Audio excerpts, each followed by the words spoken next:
Hello guys! Kumusta kayong lahat? Maulan pa rin ba sa inyo? Dito sa amin ay maganda na ang panahon, wala nang ulan at maganda na yung araw. Okay nang maglaba. Katatapos lang pala namin kumain kaya naghuhugas na ako ng plato at mga pinagamitan sa pagluto. Pag nasa bahay ka talaga, hindi nauubos yung trabaho, no? Kaya mukha ka ring haggard. Pag nasa bahay ako, parang ang bilis lang ng oras. Pag-gising ko, mag-aalmusal. Pagkatapos mag-almusal, magluluto ng tanghalian, kakain, tapos kumain, maghuhugas ng plato, maglilinis ng konti. Pagkatapos uupo ka, iisipan mo ng magkape kasi merienda na. 'Di ba? So parang ang bilis-bilis lang. Pagkatapos mo magmerienda, iisipin mo na magluluto ka na ng hapunan. Parang walang nangyari sa maghapon. Iisipin mo na naman kung anong lulutuing ulam. Mahirap mag-isip ng araw-araw na ulam. Lulutuing ulam tanghalian, hapunan, 'di ba? Ayan, natapos na pala akong maghugas ng mga plato. Kaya, ayan naman, lalagyan na ng tubig sa ref. Hinugasan ko at lalagyan ng tubig, ilalagay sa ref. Ito naman yung kaldero. Ayan, tinapo ko na yung oil. Sa basurahan ko tinatapon yung oil para hindi siya mag-ano sa lababo. Hindi magbara yung lababo. Diba? So, ito namang lababo yung linisin natin. Ayan. Guys, hindi naman ako araw-araw na masipag, no? Pero, yung kusina, hindi talaga yun mawawala sa araw-araw. Kung ano yung ginagawa ko sa kusina, yan din yung ginagawa ko araw-araw. Kasi, di bali nang marumi yung ibang area, wag lang yung kusina, di ba? Kasi nandyan yung mga pagkain natin. At syempre, kasama na din yung lutuan natin. Dapat din linisin kasi marami mga tumutulo-tulo dyan, yung mga pinaglutuan, lalo na yung oil, di ba? Kung nagprito ka ng isda, so mas, ano siya, ayong makakita ng langaw. Pero hindi naman may iiwasan sa loob ng bahay. Minsan, di ba may langaw, lalo na pag tag-ulan. Ang daming langaw. Kaya i-spray talaga ako yun. Nilagay ko sa spray. Pinangpupunas ko kasi parang hindi siya mabango para sa mga langaw. No? Hindi siya lalapitan ng langaw. Yan, at sana na rin natin yung ating maliit na basurahan. So, maliit lang yung basurahan ko sa loob ng bahay kasi ayoko ng basura sa loob ng bahay. Nilalabas ko kasi siya kaagad.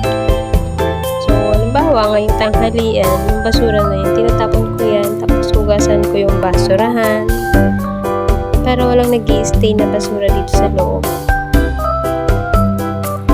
At yan, sama na natin yung lababo, linisin na din natin. Ito yung basahan, nilabhan ko pala yan. Pero hindi naman araw-araw ginagawa ko yan. Sa tuwing nakikita ko lang na madumi na. Diba? So, kasama na yung basahan, pamunas ng kusina at saka ng lamesa. So, dahil tapos na tayo maghugas, mag-toothbrush naman tayo.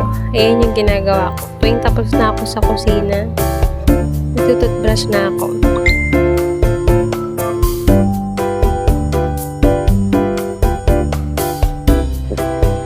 So, ito, pinapagpag ko pala yung mga upuan kasi pag kumakain, may mga nalalaglag na pagkain. So, papagpag ko muna. Tapos, ayan, magwawalis. Ang kalat kasi namin kumain. Lalo na yan ako. Pag tinapay, ang kalat-kalat. Ang daming nalalaglag. Diba?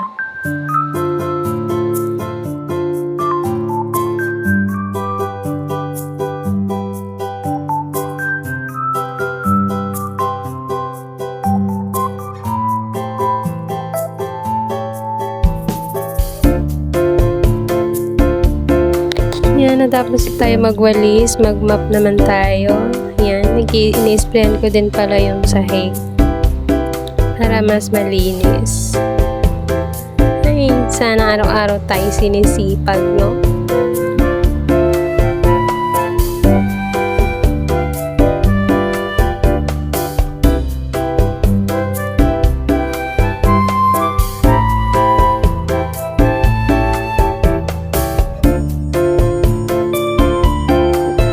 Tapos na tayo mag-map, kaya maglinis naman tayo ng banyo. Idamay na natin sa sipag natin today.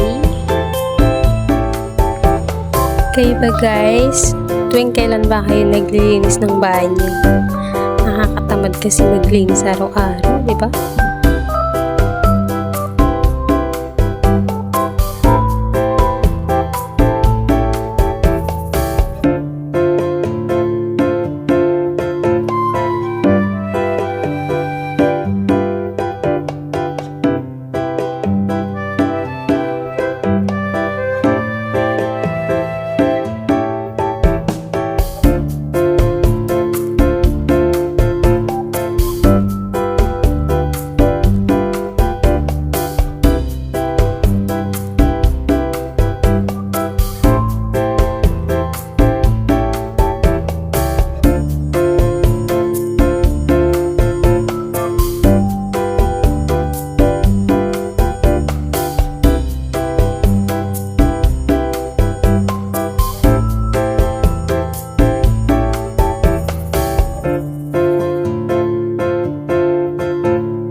So, ayan, natapos na tayo.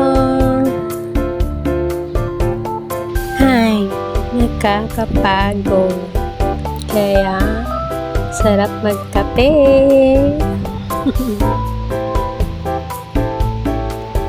So, let's go make a coffee. Yan, magpainit muna ako ng tubig. Yan, at mag-stretch muna ng katawan. Kasi ang sakit na ng katawan ko.